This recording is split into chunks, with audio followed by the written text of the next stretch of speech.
This is Red from This Building Matters. In this video, I'm going to take you to the Polish Yacht Club, which is one of Detroit's oldest restaurants. I put out videos like this every Friday, so please subscribe to the channel if you haven't. Let's check it out. The Polish Yacht Club has been a staple of Detroit for over a century. However, the name that made it famous came later.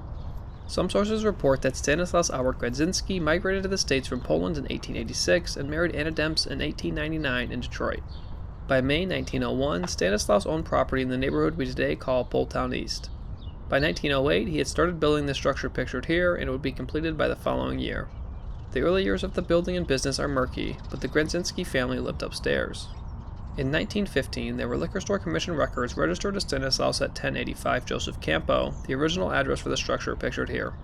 Eventually, the bar transitioned into a restaurant with booze, and the official name, the Ivanhoe Cafe, came from the telephone exchange for the neighborhood.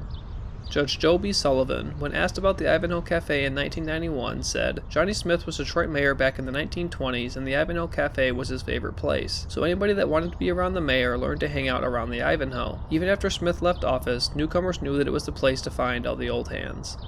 The Gradzinski parents passed away fairly young, leaving Agnes, the oldest of many children, in charge. She ran the restaurant, looked after the children, and married a man named Stanley in her early 20s. The couple had children of their own, raising them upstairs and running the restaurant on the main floor. The neighborhood around the establishment was primarily Polish, though there were other European immigrants too. The area had started to lose residents to the nearby suburbs by the 1940s, with the promise of picket fences, less pollution, and lower taxes enticing many. Some who preferred to live in all-white neighborhoods opposed the area's integration, which started earlier but was exacerbated by the urban renewal projects of the 1950s and 1960s, leaving the neighborhood in a state of flux. Despite a turnover of residents and the lack of investment in the neighborhood from the city, the Ivanhoe chugged onward, though it wouldn't be called that for long. In the summer of 1962, a regular named Joe was sitting at the bar when his wife called the Ivanhoe looking for him.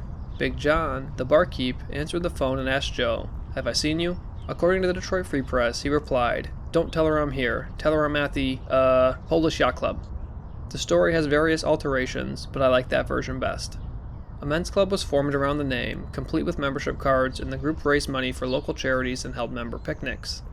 By 1966, the joint had become known as one of the state's finest places to buy a perch dinner. Back then, a perch lunch would run you $1.75 and the dinner $2. Plenty of other food was on the menu, including a famous burger, but the perch was top dog. Agnes and her family went to Mass every Sunday, so the restaurant was closed.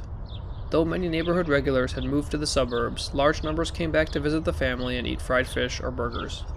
Despite numerous family deaths over the years, the Polish Yacht Club remains open today, passing on from one generation to the next.